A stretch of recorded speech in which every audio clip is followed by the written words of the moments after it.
আমি কোয়াই থেকে আগরতলা থেকে কোয়াই গেছি, নামাই দিয়া 6:30 5:30 হইব। আমি রাধানো স্ট্যান্ডে দাঁড়াইয়া একটু টিফিন খাইয়া একটা পান খাইয়া কোনো দেবো।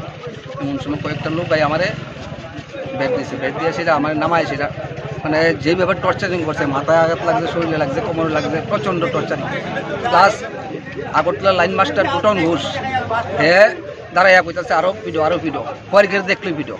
আমরা কি অপরাধ? আমরা কি গাড়ি চালাচ্ছি? আমরা সিন্ডিকেটে আছি, আমরা সাপোর্ট করছি, সব কিছু ঠিক আছে। আমরা কেড়ে অত্যাচার করতো তারা, প্রত্যেকটা সময় তারা এইভাবে মারতেছে আমরা কোয়ারিকেট দেখলে।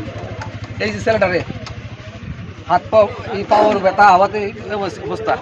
এর বউ আজকে 2 মাস যাবো জীবিত ভর্তি হয়ে গেছে, টাকা নিয়ে টাকাটি পর্যন্ত ছেড়ে নিয়ে টাকা এর গাড়ি আটকারে গেছে 5 দিন যাবো। এই ছেলেটা কীভাবে চলবো? আমি কীভাবে চলবো?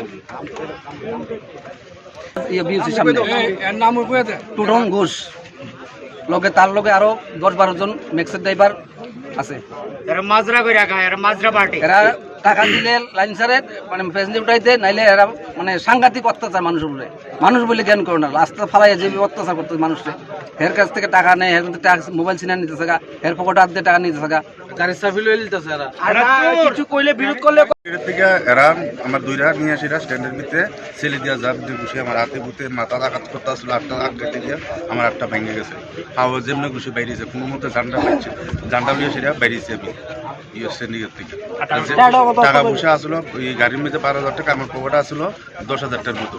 আমি যে সময় এরা মার দূর করছে, আমি চারটে উঠতে কইরা টাকা পয়সা সব এখানে পড়ে গেছে, কইরা ফালাইয়া তাড়াতাড়ি জান্ডা বাঁচাইছি।